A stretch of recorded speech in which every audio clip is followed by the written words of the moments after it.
everybody. Good morning from Denver. I know it's still morning in New York and night in India.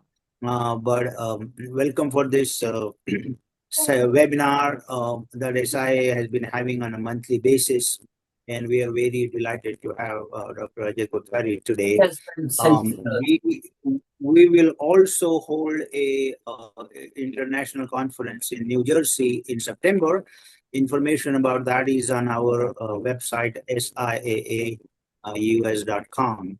And we will be happy to see all of you, send paper and attend conference, and we are getting excited about that.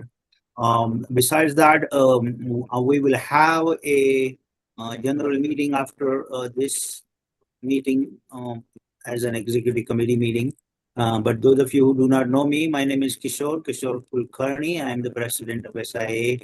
Unfortunately, two of our executive committee members are very sick. Dr. Ravindra Kulkarni had a mild stroke, but he is recovering in in Solapur in India. And Dr. Vinod, Rishikesh Vinod has some heart issues too. So, but he's in New Jersey and he's not feeling very well either. So they are not here, but we just pray for both of them to recover very quickly. And with that, let's get started. Let me pass it on to Rohiji. Would you like to introduce our speaker? Ajay Kothari is my cousin, and he's, I don't know, maybe 14 years younger than me. Because when I first went to America, to Harvard, then he was there at the boat docks, and I think then he was only 2 or 3 years old, right? And now you can see he's a little bigger. But I think all his American degrees are from the University of Maryland, and he has lived there all his life, right? And as you can see, he's very smart and highly accomplished, and we're very proud of him. Highly accomplished, right? Very good. Not really, but thank you for being proud. Yes, you are. We're proud of you. Well, we are very happy to have you, Dr. Kothari, and the stage is yours now. So okay, you can sure. Yeah, so I have a master's PhD in Aerospace Engineering from University of Maryland here at in this area, Washington D.C. suburb, and I have a bachelor's and 1 year of master's in physics and nuclear side of physics from India, from Bombay University at that time, Bombay University. About is also something that I gave a talk on this at this IIT Gandhinagar in January. It is called changing the paradigm for space exploration, multiple exit ramps for solar systems. So the whole idea is that we have been doing the space exploration and building bigger and bigger rockets like Starship that Elon Musk is doing, and SLS, which is Space Launch System that the country is doing and has done. That is okay, but that's not the best way to explore the solar system. And so all the destination in solar system, we can do it in such a way that we can get to them much quicker, not in terms of the time interval to go from here to there, but in terms of what's available today. We can do it, and also we can do it much more cheaply. So those are the that's the idea here. And you see the pictures here are the pictures of, on the bottom left, you see the picture of Falcon Heavy of SpaceX. On the top, on the center left, you see what I'm going to talk about, which is docking of the upper stages. And on the right-hand side, center, you see the same thing. And the center bottom are what Jeff Bezos of Blue Origin is doing. So, we've created. So I'll talk about that. Let's go to the next slide. if the slides don't move or something like that, and if I'm not doing it correctly, please let me know. This is the one called New Way of Doing Business Urgency. Is that what you see now? Yeah, that's what Yeah. we are saying. All right. So the intent of this paper is to propose that we change the way that we go to other planets, that we attempt to increase and I'm going to talk a little um, nerdy rocket business, rocket science things, but please forgive me for that. That we attempt to increase the propellant fraction of the orbiting stage. So this, most of these stages are two-stage system. There is an orbiting stage and booster stage. By conducting multiple flights and then whether through docking or refueling. So when we do that, we gain something. So that's what I want to talk about. That we do not try to devise larger and larger rocket solutions for each mission and each payload, such as expandable SLS and reusable Starship that I just talked about. That we adapt this way of doing business, modus operandi, for most cases. And that's the whole idea. And this thing has become a little bit more urgent now with the confirmation of large quantities of water ice on the moon. So, and we have to do this cheaply. So, um, the question is that we have to answer scientifically is, are we at a point where those multiple flights needed are not too large in number? So I'm saying that we'll have a flight of Falcon Heavy, the upper stage goes to orbit, stays in orbit. Then we have another flight of Falcon Heavy, and another upper stage will go and dock with the previous upper stage.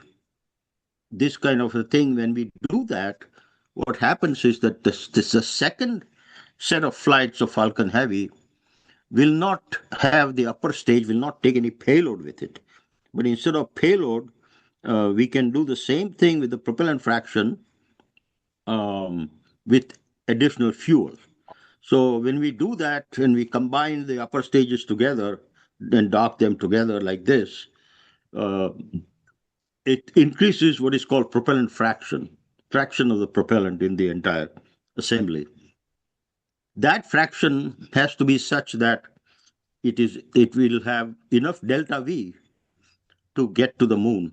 In other words, it has to do the translunar injection, then it has to do LOI, which is lower lunar orbital insertion, and then land. All of that. So all of that, Falcon Heavy by itself cannot do. But if you do it like this, then we can. So the second point is, do we have reusable boosters available that can dramatically reduce the cost? Answer is yes, we do. We have that now. Do we have upper stages, orbiter stage, with dry weight at low enough number to reduce TLI, what I mentioned, translunar injection, TMI, which is trans Mars injection, LOI, which is lunar orbit insertion, and MOI for Mars and landing? And the answer for that is also yes. So are we at a sweet spot to enable it while reducing the cost also? And the answer to this is also yes. Should we take advantage of this unique opportunity before other countries do? And the answer to that is yes. Other countries, meaning, you know, China, Russia, etc.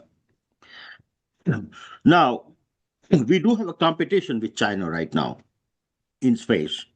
And what has happened is that, as you know, that Chang'e 4, Chang'e 5, Chang'e 6, all of them were successfully landed on the moon, and they even brought back samples. And now, in August of this year, China is going to send Chang'e 7 to the moon. And that's going to be quite important also. It's designed to perform high precision landing at lunar South Pole. It's, forgive me for saying this, but it's way ahead of India. They are way ahead of India. So China is also going to establish permanent presence on the moon, and they will have people, taikonauts, on the moon also. So this is becoming more important now. the new directive has come from the house, from the administration, etc. I don't need to read all that, but the directive is to put Americans on the moon, but also start building bays on the moon, lunar bays on the moon. So that's is become more crucial. And I just met last weekend when I was at Mar-a-Lago. I met with the administrator of NASA, Jared Isaacman, and I told him of a little bit of this also at that time. The ice has been confirmed on the moon, water ice. It confirmed on the moon, water ice. Yeah. Is there an echo? No. No, I Okay. think we need to mute Roberta Gregor. Can everybody mute their mics? Yeah, I think I just muted it. No problem. Okay. All right. So we have discovered a lot of lunar ice, million ton type, something like that, which is a big plus because on the moon, discovering diamonds is less important. When now, of course, diamonds are not that important anymore, lab-grown diamonds. But discovering, let's say, gold is less important than discovering water on the moon, H2O, which can be made into H2 and O2 and propellant, and also, of course, for living. So now, what NASA has done is what I'm showing here. They have this on 24th of March, NASA gave the presentation, and then this person who is in charge of building lunar base, his name is Carlos Galan Garcia, and they are doing this in 3 phases: phase 1, phase 2, phase 3. So each one about 3-4 years old, not 3-4 years in duration. As you can see on the right-hand side, they are talking about lots and lots of launches to the moon. Almost, 2 this year, but 10 next year, another 10, another 8, another 7, 7, 7, 7, 7. So total of like 80 launches that they want to do in next 10 years. You cannot do them with the Space Launch System, which is just out of question, really. Starship has not worked yet. Starship is the SpaceX system. Has not worked yet. But their Falcon Heavy has. And so that's what I'm talking about, using the reusable system. So let me go to the next one. The urgency, well, we know there is an urgency, so I'm not going to go through this slide too much. And the urgency. So this is what the real problem is. This is what is called a delta V map or a subway map. What I'm suggesting is that we build a railroad to the moon, to Mars, and to all the other solar system in such a way that we can do it cheaply. These are the requirements for going to the moon. This is what is called delta V chart, and you can't see the numbers here too well, but starts from Earth, then starts from Earth and then goes to Earth orbit. First, it goes to Earth orbit. That requires a delta V of almost 10 kilometers per second. That's the amount of energy that needs to be imparted to whatever it is that you are taking up. So it has to, and you know that the velocity in orbit is 17,500 miles per hour.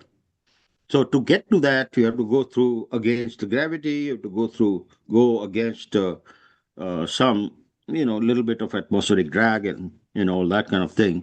So the total delta V required is about 10 kilometers per second. So that's common.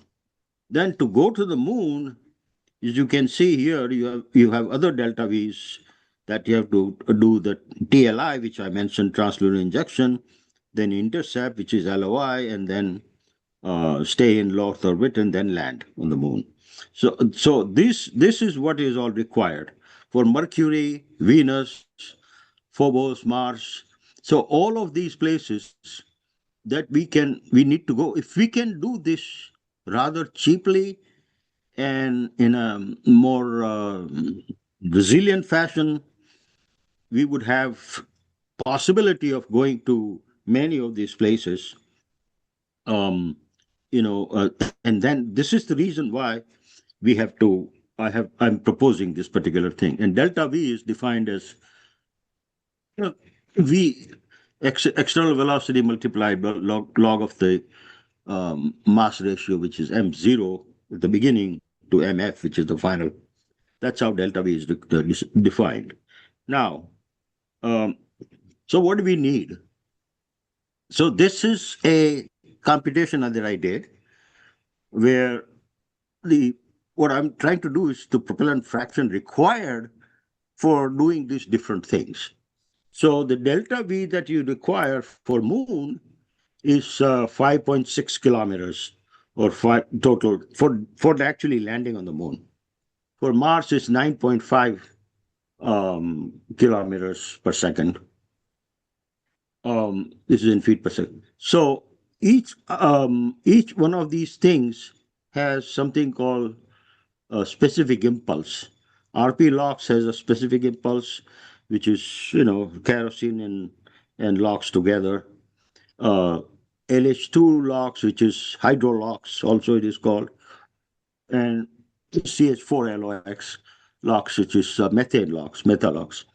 So these are the Raptor B3U and Merlin 1DV are the engines that have already been designed. It's already been working. So each one of them for different is something called propellant fraction required, which is calculated here. If by combining these things and docking them together, if your total propellant fraction is 81, propellant fraction is propellant mass of the propellant divided by the total mass of the entire thing, including the payload, including the structure, including what is called dry weight, engines, everything. So that number has to be of this order in order to do what we want to do. So with RP LOX, it's that. So anyway, those are the numbers that I have to look for. How do I do that? So what before doing that, let me also go to this a little bit of a thing here. There is also some problem here with the same because of this reason, delta V reasons. SpaceX Starship is having problems. It requires many refuelings in orbit to be able to do all these TLI, etc., all those kinds of things. And these two are this table here shows how many number of stages will be, how many flights will be required, and what that would mean in terms of reliability. This was done by Dr. Mike Griffin, who was the head of NASA, and from 2005 and 2000 to 2009 is a close friend of mine. So I took this from him. And then there is something called boil off for hydrogen. I don't need to get into that too much. Let's not worry about it. But those are the problems. So there's issues and takeaways. This is what thing I'm proposing here. So this is Falcon Heavy. The Falcon Heavy is something that SpaceX has designed. It has a core stage, which is Falcon 9, and the two side boosters, which are also Falcon 9s. So they put three of them together, and two of those boosters on the side, usually, will come back and land. And you might have seen those landing back. They come back and land more or less together within 1 second of each other. It's a beautiful sight to watch. The Falcon 9s. And the bottom stage is expanded. All these space launch system that NASA has, government has, are all expanded. That's bullcrap. They should not be doing that. We have to use reusable systems. This is a good reusable system that we can use, and then this is a comparison between Saturn V and Falcon Heavy. So what we do So what I did was to design this vehicle in the code that we created at my company, Astrox, as you can see in the background, which I started, 30, 40 years ago. So I can then design these rockets and I did those designs to make sure that everything is giving me the same numbers as what SpaceX has. So those were designs. So if I now combine the stages, upper stages of a Falcon Heavy and dock them after 2 flights of Falcon Heavy, but perform in 24 hours, this is what this is what they will look like in space, in low Earth orbit. I can do that. So then I can put this lander on top of it, and I can then take this entire thing to the moon. Entire thing, all 3 stages and lander, everything together. I can take that to the moon. I can go around the moon, circle the moon, be captured by the moon. Of course, moon's gravity, which is necessary. That's what I call LOI, lunar orbit insertion. Be captured by the lunar gravity. First, you escape from Earth's gravity using TLI, which is the translunar injection. Then you get captured by the moon, and then you land. So what I'm saying is that you can even land 2 of these upper stages on moon, and you can use the tanks that it has as habitats for some time. And the central stage will just remain in orbit for coming back, etc. So that's one way. The other way is also this is the architecture for how to do that. So that's also given here, which is that you can do this number of flights, and it can take the lander, which is a payload, to land on the moon. So that goes there. Then we are going to take the people, and in that case we need 3 flights of Falcon Heavy, and 3 flights of Falcon Heavy combined together, as you can see here on the top. This is the Orion stage, the stage that that went. And this just recently Artemis 2, which went around the moon and came back. The same stage with those people in it, 4 people in it, is put there with the 3 flights. So all that can be done like that, and then you can. This is the way or concept of operations here. As you can see here, I said 2 flights of Falcon Heavy, and then you have the upper stages 2 are docked together. You have a lander on the top. All of them go to the low lunar orbit, LLO, and get captured. And then 2 of the stages go and land on the moon. And this lander stage remains in orbit. And the other one with people is coming now with the 3 upper stages. They both transfer astronauts from one to the other to the lander, just like Apollo did. And Apollo didn't do exactly that, but it will be transferring to the lander. They did do that. So the lander, 2 astronauts go to the moon and land, and then they come back, and then they join with the other one and then come back to Earth. So it's possible to do that. Look at the cost here. 5 Falcon Heavy flights at 120 million each is 600 million. But the SLS, the Space Launch System that NASA is doing now, they cost $2 billion each. And it does not include Orion, etc., which is so substantial cost, almost 85% cost saving for NASA. Now, this is not the only way. This modus operandi is also suggested for our future. The combination permutation this is the way to do things. This combination permutation with 4 degrees of freedom that we have, number of flights, number docked versus refuel, payload size, and delta V needed for different destinations in solar system, which I showed you in that diagram, delta V diagram, provide us hundreds of possible solutions with already developed and built rockets and engines. No need to redevelop new rockets, which is what we have been doing, redevelop new rockets for new aims, except in specific cases. This way, we are actually building a railroad to space, railroad to solar system, not to inter star system or interplanet galaxy system, intra-galaxy systems, but within this solar system we can do this, and this is what we need to do first, before we do anything else. So we can do this for that. We can do it for people. We can do it for if you want to build infrastructure on the moon and you want to have 70, 80 flights over next 10 years, this is the way to do it. You can't do it any other way. This is much cheaper, much better way of doing it, and this is what we should be doing. So cargo to the moon, same thing that I'm showing, just sending cargo to the moon that we need to send for the NASA, what NASA wants to do, which is to build all these settlements on the moon.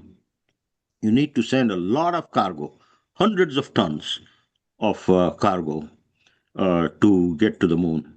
And so these are the possible options here for that I've computed, calculated: docking only, etc. Docking only option, refueling option. As I said, that there are 4 degrees of freedom.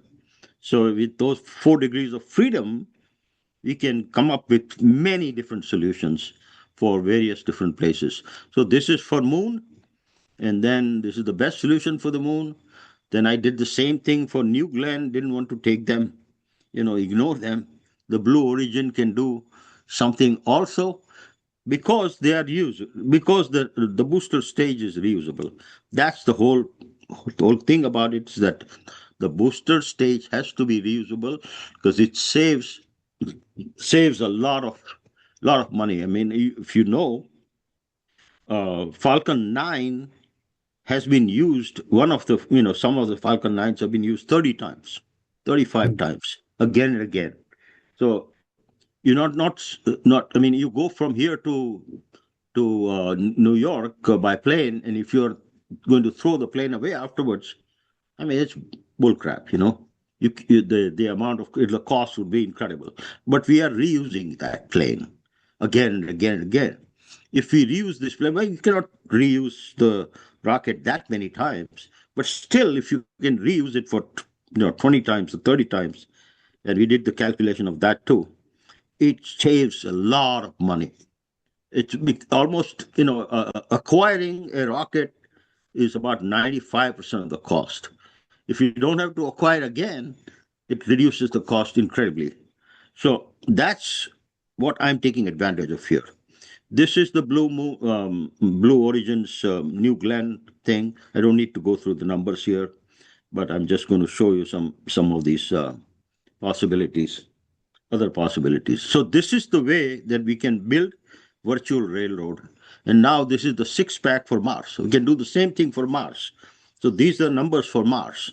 So Moon and Mars are the two examples I'm doing here, but the same thing can apply to Phobos, any other places that you have the railroad to Mars with New Glenn, and railroad to Mars with Falcon Heavy, combining the New Glenn and Falcon Heavy of SpaceX, combining New Glenn or Blue Origin company and SpaceX company for the sake of science, or for the sake of our country, for the sake of everything, humanity. If they combine together, we have other solutions possible also. So that's kind of the railroad to Mars with Falcon Heavy, with New Glenn, etc. This is how we'll put the tanks and then people can live in the tanks. You can open up the tanks and open up. They have, so that's a possibility. This is what is called a Bigelow has habitats that they've made. That those habitats can be kept inside the tanks, put inside the tanks. They can also be put inside, as you know. Moon has something called lava tubes, and then inside the lava tubes are underground somewhat. When the lava was flowing, it flew through and made tubes and came out long time ago. So there are a lot of lava tubes available where people can stay also, especially if you have something like this. So that's the idea, and this is just the combination of other things. And this is my painting that I've done. So I'll show it to you. Why not? Uh, about going to Mars. The idea here is that when we go to Mars, we must go gingerly and be careful about not disturbing the ambience there. And here we have a mist coming from the left here, and then this is. I mean, I believe that women would be less problematic for disturbing ambience topology on Mars or any other places. But that's my hope. So that's what that is, and some other paintings. But anyway, so that's kind of the situation, and I think that the idea of doing this, and India has taken this on, and I think India is saying that the way that what they want to do is also to dock the upper stages in low Earth orbit, and then do the same kind of a thing that I'm talking about here, and then go to the moon or go to other things, whatever it is that is required. As you want to go to other places which are farther away or which are you obviously require more fuel. And what happens is that as you put more fuel in it, the whole weight of the vehicle goes up much, and too much, exponentially it goes up. And so then there are some things that you cannot do, or you are unable. This is an enabler in that sense, because all this is doing is just the upper stage, which is already lightweight, can do all these things in low Earth orbit itself, and then go to Mars or go to Moon or go to Phobos or go to other places. So this is a much cheaper and a quicker, because these things are available right now. This is something can be done in 2 years, 1 year, maybe 2 years at the most. Why we are not doing it is just really beyond, I don't understand, beyond me. But there are a lot of political reasons and stuff like that. But I think that this is the way that changing. This is why this is the changing of paradigm shift about how we should do all of these things. Along those lines, I would also say that the question can be asked: Why do this at all? Why are we going into space, and why do this thing at all?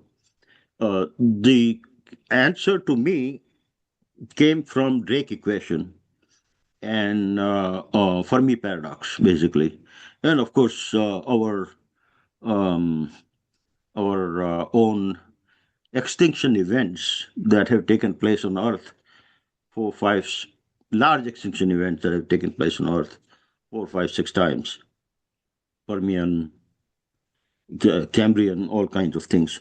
So in the Drake equation, there are 7 terms, and if you put some numbers to the terms, it tells you how many possible civilizations can exist that can communicate with us, etc. And Fermi paradox said that Enrico Fermi, we all know the name, um, blurted out one time during lunch that then how come nobody is here? Where is everybody? That kind of a thing. And so, if in the observable universe, we don't see anything. So it's possible, observable meaning, within, say, 10 or 100 light years, which is observable, but we cannot get there anyway, but observable. It tells us that we may be unique life form, the life forms that we have here, not just human beings, but all life forms may be extremely unique. If that is the case, it is our responsibility and duty and responsibility to the nature or whatever, for religious people, to God, atheists and agnostics among us, to whatever it may be. It's our responsibility to take care of all the forms of life on Earth. And in order to do that, all forms includes, even roaches, everything, every form of life, plant life. If it is so extremely unique, we haven't found anything on the moon, haven't found anything on Mars, anywhere in this solar system, but that just gives us a lot of responsibility that we have to take care of. So this evolution, in all these years, we have been evolving only in two dimensionals, on surface of the Earth, basically, even fighting with each other, wars and all those things, but in two dimensions. Now we need to evolve in this third dimension. That doesn't mean we have to go there, but that means that we have to think that way. That that particular line of thinking has to be within the Earth, and that requires not just space scientists and rocket scientists but it requires all scientists to be. This is an extremely important endeavor that we have to take up, and that requires accompaniment, contribution, partnership with even authors, artists, all strata of creative life, creative producers of life. And so we have to, it's very important to take care of this, and then to expand our thinking and maybe our presence, but presence is less important to me than thinking of. So that's why I think evolution about going to the moon, evolution in third dimension in that case, for humanity is very important. And so this is that kind of is the reason for answering that question. So with that, I think I will terminate my talk. And any questions or anything like that now? Very good. Well, thank you very much. That was wonderful presentation. Obviously there will be questions coming, because we do have some guests in the audience who like to have questions. But let me start with my commonsensical, common man question. Yes. Now, in terms of gains of going to moon, you said we may find some diamonds there, and I think that No. is I mean, I said that it is more important than finding diamonds or gold. Oh, I see. Finding water, ice is more important than finding gold or diamond on the moon. So, but we have found water on the moon now, or not yet? Yeah. I think we have it is pretty much certain that there is water, ice in the form of ice. I see. And in terms of boosting these space crafts, probably, and with a lot of weight in them, do they need larger boosters to get off the ground from here? Or obviously then? That's what I'm trying to say, that the boosters that we have with Falcon Heavy, etc., is enough. They are enough. They are capable of doing all that. They are capable of taking something. Say, the first Falcon Heavy flight can put 50 ton into low Earth orbit. Oh, Got it. 50 ton. So first one takes 50 ton into low Earth orbit. The upper stage remains in orbit with that 50-ton cargo or payload, whatever. The second one flight that goes, say, maybe next day, the Falcon Heavy flights with the 3 boosters, etc., will take the same upper stage, but now it doesn't have payload. I see. Because it doesn't have the 50-ton payload, it can take 50-ton more fuel. Mm. So when it goes and stays, when it gets to the orbit and combines with the upper stage, other upper stage has payload but doesn't have any fuel. But this one has fuel but no payload. Got So it. both of them together will have payload and fuel, both of them, both together. And if we do that 3 times like that, then it increases what is called propellant fraction. So propellant divided by the total weight of the vehicle is increased. And that table that I showed you is where we have to get to. And we can get to that is what I have proved here. That Got we it. can get to that number that will be required to go to the moon. Very You know. good. Okay, let me open it for the question. Please unmute yourself and ask the question. I have a question. I think if we find a lot of diamonds on the moon, we are going to need more women to wear those diamonds. No, I said that there are no diamonds on the moon. But seriously, what I have read is that there are enormous numbers of diamonds under the earth in Russia, and they won't sell them because it will bring down the market. So I think it's a mistake to think that more diamonds means more wealth. It just means that the cost of diamonds will go down, and diamonds will no longer mean wealth. Well, actually, the diamond is not under Russian soil, but over Russian soil, which is the lab-grown diamonds.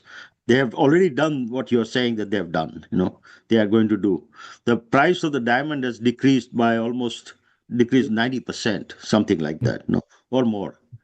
So it's lab-grown diamonds are grown, produced in the same way, obviously, that the nature did, high pressure, and high temperature, both of those things. So they've already done that, and so no, but I mean that's a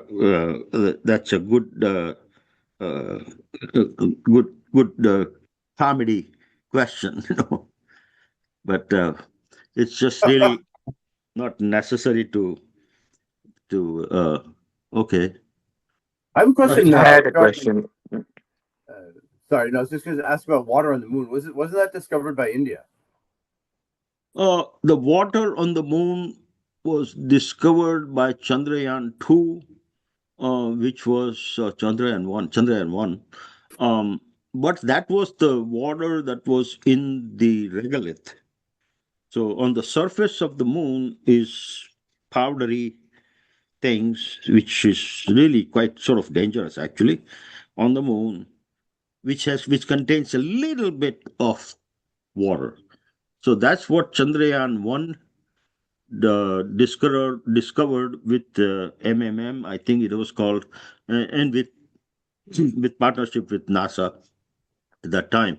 But what is probably more important and what is more necessary is the water ice or ice that exists in permanently shadowed region. It's called PSR of moon, which are the craters at the North Pole and South Pole. So imagine crater on South Pole, which may be a kilometer. The rim is probably several kilometers tall, or at least kilometers, certain number of kilometers tall. And then at the South Pole, the sunlight never reaches the surface in some sections, some area, permanently shadowed area. There, the water that may have come from wherever remains in ice form for 3 billion years, 4 billion years, whatever, something like that. That is probably few centimeters underground, maybe within a meter, few centimeters underground, etc. That is the water ice, and that number is very large. And that number, that is easier to access, easier to get to, than the regolithites that Chandrayaan-1 discovered. Was Artemis 2 able to confirm this when they flew around? Do we get further data regarding water on the moon from their mission? Not really. Not really. No, they were not able to. Actually, we have already lunar orbiter on the moon, Alcross, which has confirmed that that's been orbiting for a long time.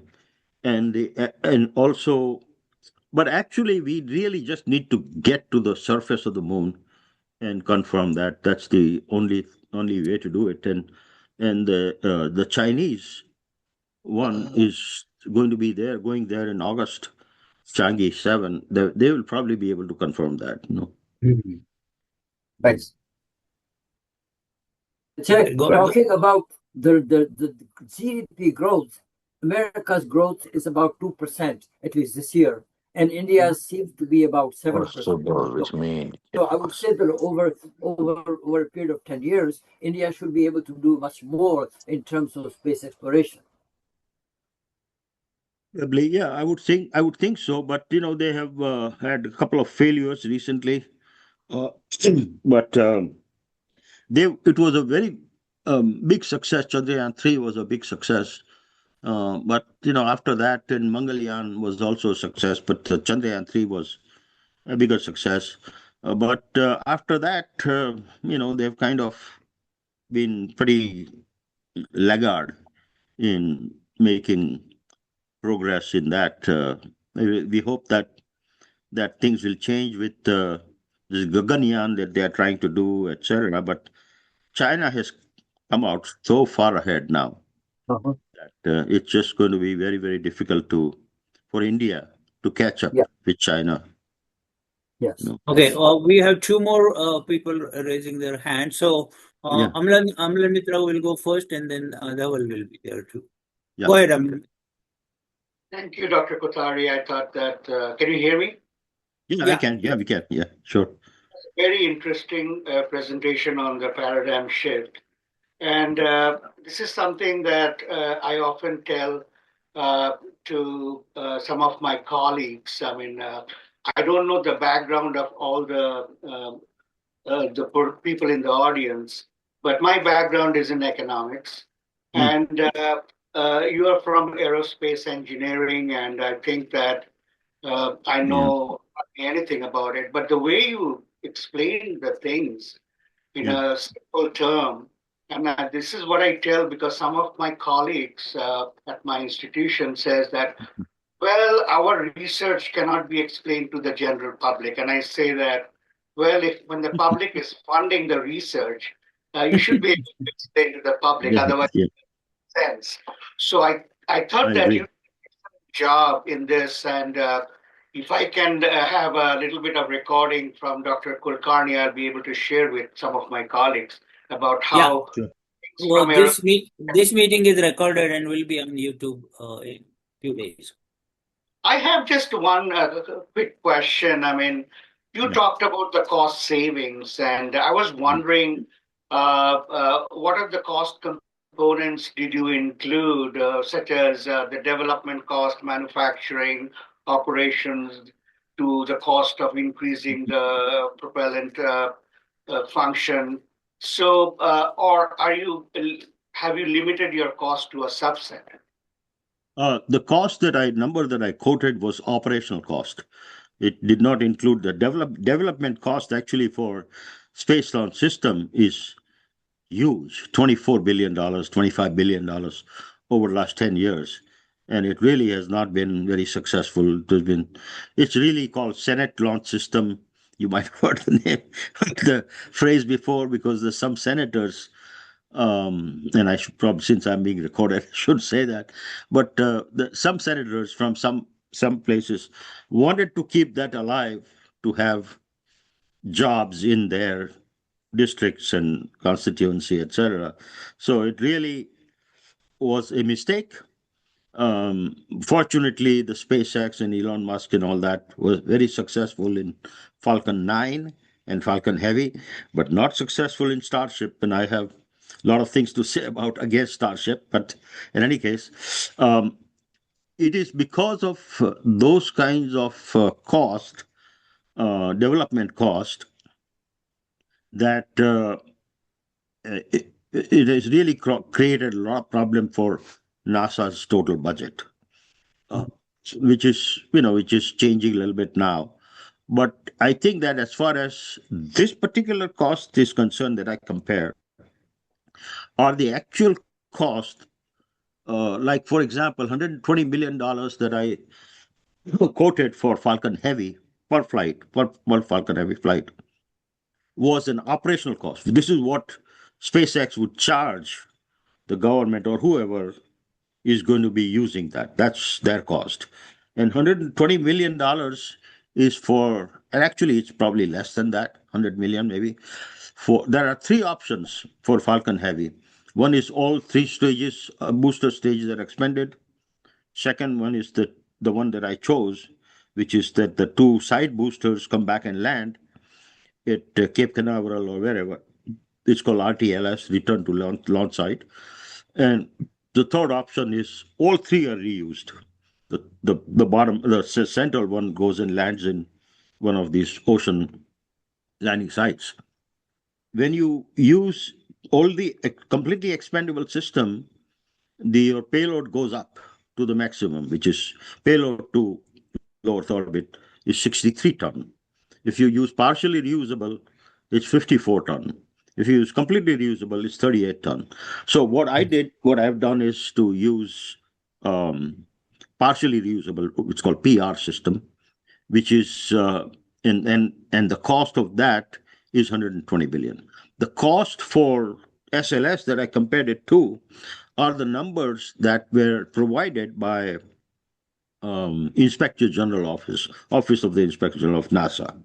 And those are actually the numbers which cost to take up one SLS. For example, this Artemis 2 that went up cost almost $4 billion.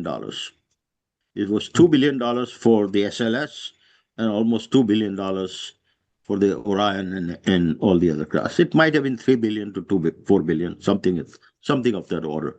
So when you compare those two, it really is almost 85% saving if NASA was to do it this way. So, and the other thing I will mention, and I said thank you very much for saying what you did about the presentation. And if your students or faculty or somebody wants me to come in, or not come, but Zoom and talk about this, I would be happy to do that.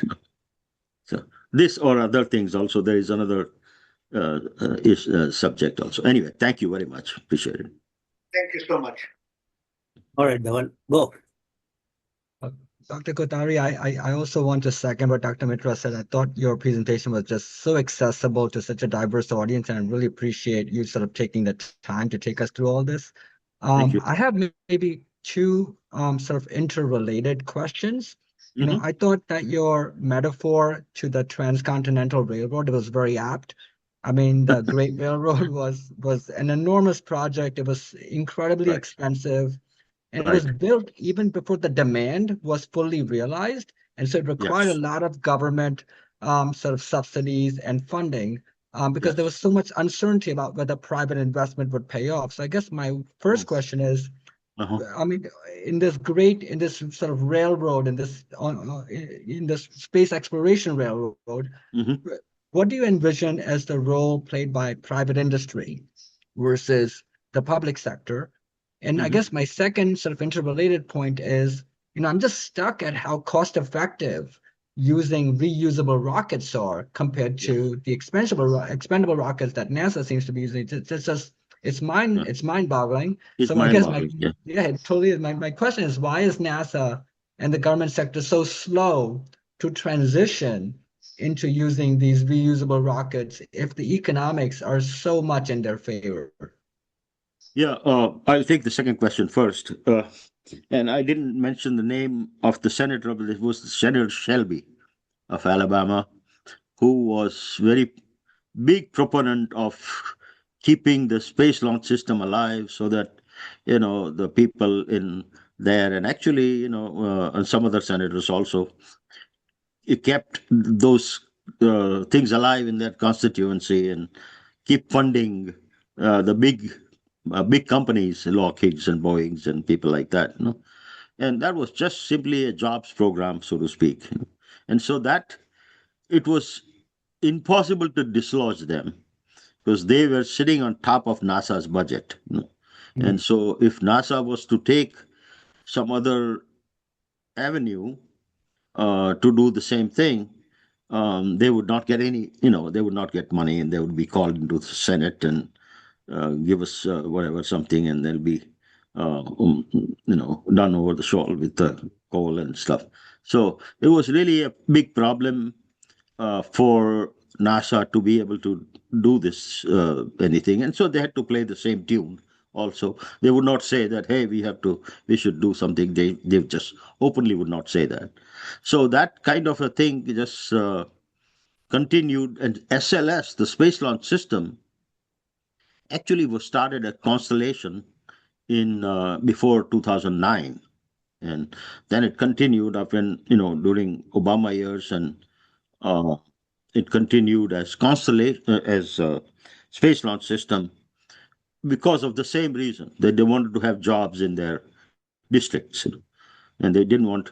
If we do this, so the people just what they didn't realize, and what they were not willing to realize is that if we can do this cheaper, not you are not just going to lose your jobs in those districts and stuff like that. I mean, they were really stupid to not realize that, but it will open up so many avenues, and so many things can be done. So all of those talents and all of those people will have jobs anyway, for doing some more better and more useful things.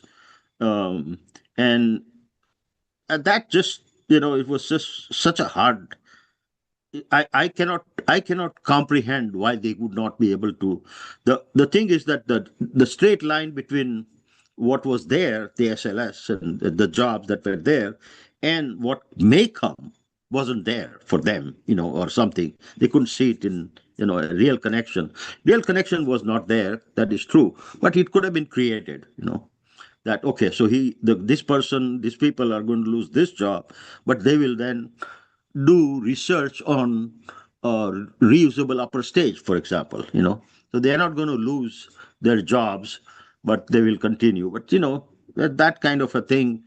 It was just I've been talking about this for a long time too. But it's not like that. No, not like something really was being done. So that's the last question. What was the first question? I think. Sorry, I forgot.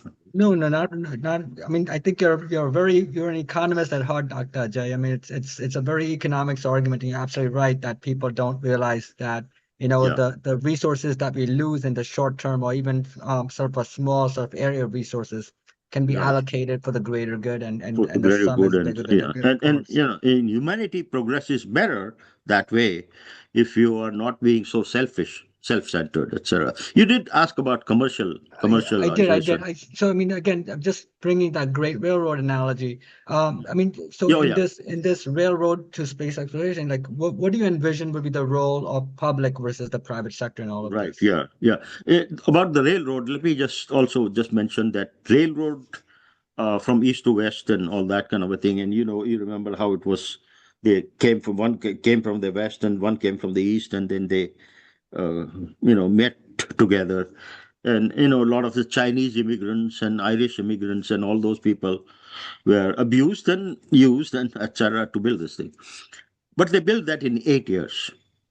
And in some sense, the Apollo, which happened 100 years, almost exactly 100 years later, from 1860s to 1960s, also was about 8 year or 10 year long. So we built something, not a railroad really, but something for the moon and all that. So this thing, I'm saying that this thing can also be done in 8-10 years.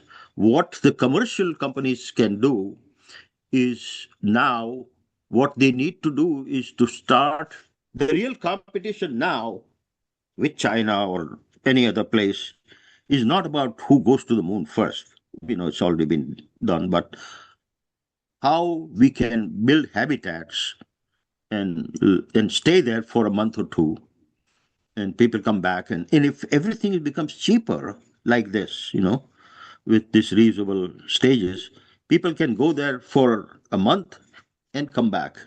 Of course, I'm not talking about tourism yet, that will also probably happen, but at this point in time, they can go there to do some work, like the water ice, getting the water ice.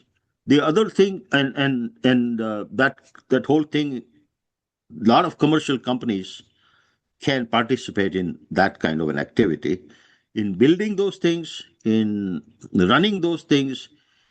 And the other thing that is required, very required now, is power, and that power has to come. It can come only from fission, from nuclear fission, because the power from solar arrays and all that on the moon, especially in the South Pole, you have to put them up like this, because the sun is coming, at the side and like that. That's just very, very hard, very expensive. So nuclear fission for moon at low level, maybe 100 kilowatt, 500 kilowatt, 1 megawatt, 2 megawatt, that kind of a thing is also going to be required. And so a lot of commercial entities from Earth and other places can also participate, and then the economy will develop also at the same time. I hope that answers your question, the second one, the first Very one. good. Yes, it does. Thank you, Doctor. Okay, thank you. Well, thank you, Dr. Kothari. Let me interrupt for a minute because I know Dr. Amlan Mitra has to leave, and I want to introduce him to rest of the executive committee. Amlan Mitra has graciously accepted our offer to join executive committee of SIAA.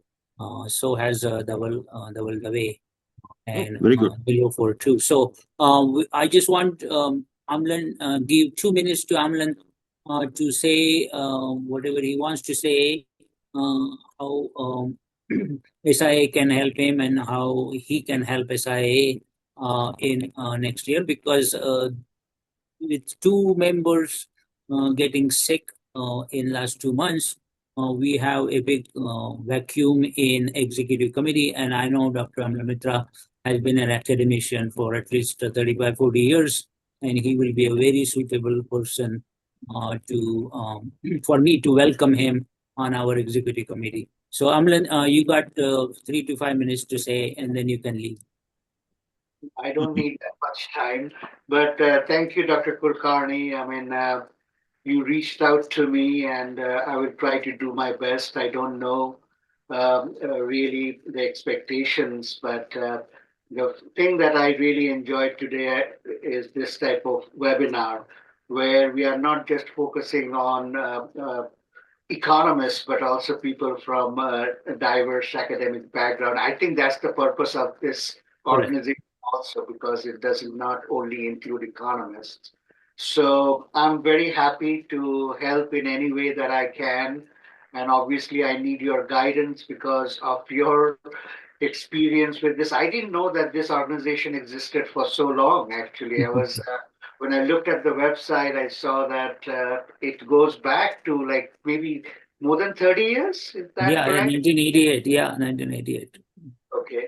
So yes, I'm very excited. And once again, I would like to thank Dr. Kothari for a very wonderful presentation. I have another meeting in a few minutes. So thank you, Dr. Kulkarni, for giving me the opportunity. I just wanted to say that my background is in public finance and public policy, and I have worked also on some transportation project for the U.S. Department of Transportation, and I'm also a member of the Transportation Research Board at the National Academy of Sciences. But my main current focus is on regional economics. My institution, my campus is in Northwest Indiana, which is about 35 minutes from Chicago. We are doing very bad in terms of enrollment, especially with economics.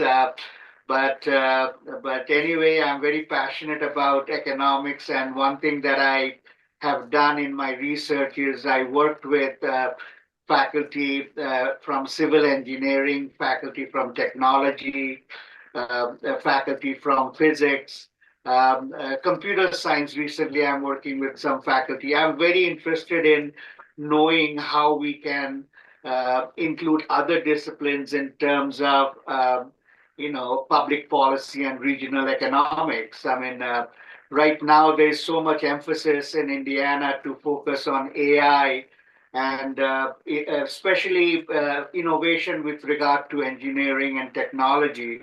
But they don't understand that how economics is also very important in order to do that. See, in your presentation, you talked about the cost savings and you gave so much detailed information about the cost. And sometimes I see that missing. Sometimes engineers don't understand about that pros and cons, which is costs and benefits. And Yes. without getting into that, I mean, I can't think that you can put up a proposal. It doesn't have that merit. But anyway, so Thank you. Yeah, thank you for coming, and we look forward to seeing you in our June webinar, which will be designed very soon now. Thank you. Okay, thank you. Let me introduce two more new members whom I have talked to, and I want to introduce them to the rest of the executive committee. One you already know, and that's Nilofer Saurabji, and Nilofer has been our member for a while, and she has agreed that she will be happy to help, and I know I would like to have some help in terms of getting new guests and probably help me in organizing these webinars if I'm not able to. And she has decided to help us in that way. So I think she will fill in Ravindra Kulkarni's vice president role there. And as I said, nobody's really looking for the exact roles, but she's willing to help us. And my other friend, Dave, many of you probably have met him. But let me pass it on to Dawal to say something about his willingness to help us and probably be my member of executive committee here too. So Dawal, you got 3 minutes to go ahead. Hi, everyone. Yeah, I'm Dawal Dave. I was sort of like Dr. Mitra said, I was not aware that the organization existed for many years. It was a very serendipitous sort of discovery for me when I attended a conference that was organized by Dr. Kulkarni. I just thought it was a great conference. I thought, let me go. Maybe I will use this opportunity to connect with other Indian economists and other Indian academicians. And it turned out to be just an incredible experience. And I have been at least a member and a supporter of this organization, through the conferences and in spirit. I'm just very happy to take on a more formal role on the executive committee and do anything that I can to contribute. I think Dr. Kulkarni and the work that you've done with the organization has sort of paved the way for like this generation of Indian academics in the US in many ways. It gives us a network to connect to, and also a network to connect to back to in India. And I look forward to sort of, keeping that legacy and sort of helping others along the way as well. So I really appreciate that. And also the other thing Dr. Mitra said that really resonated with me is that this is not just economics. And I think in Dr. Kothari's talk today, I mean, these are problems that require transdisciplinary thinking. It cannot be solved by just one discipline. And so Very that's true. the other thing I really appreciate about this organization, that this is not just a single disciplinary focus. It's really a bridge for all of us to come together and have these very productive conversations about what's the best way forward and what's the best way to solve these issues. So thank you for inviting me, and I look forward to serving with everyone here. Absolutely. Yeah, that's a very good point. I think that, including all the other ideas, disciplines, and all that really is going to make SI AIAA US, also in, more better.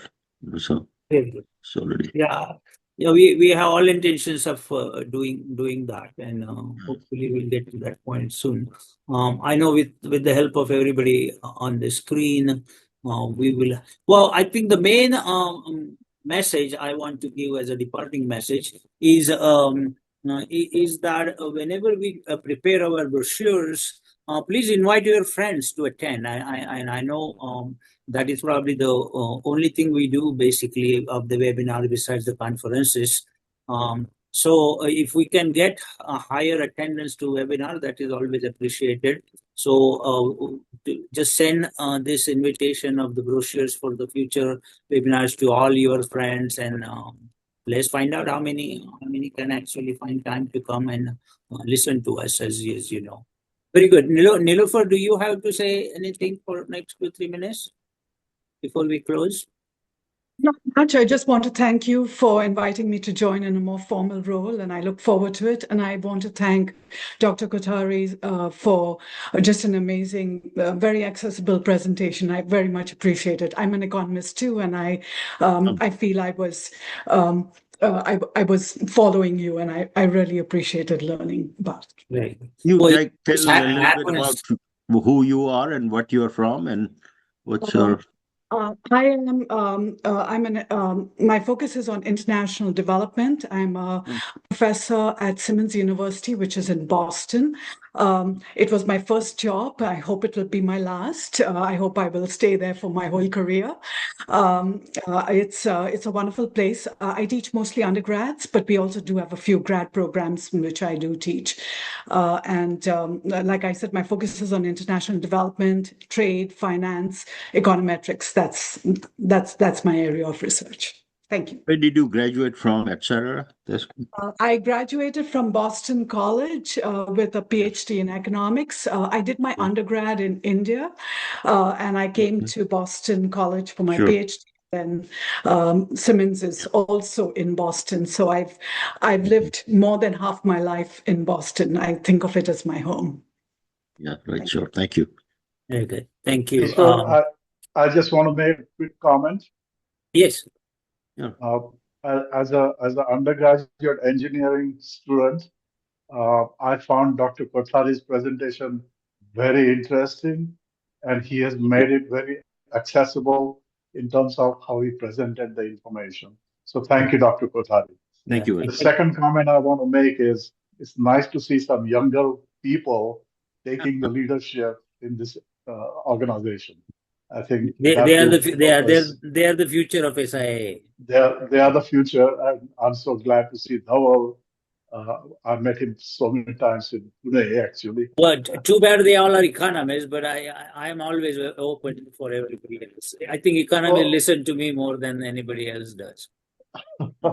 Well, it's natural that your connections will be with economists largely, but it's nice always to see presenters from engineering and mathematics and so on and so forth. It just makes for a much broader education for me.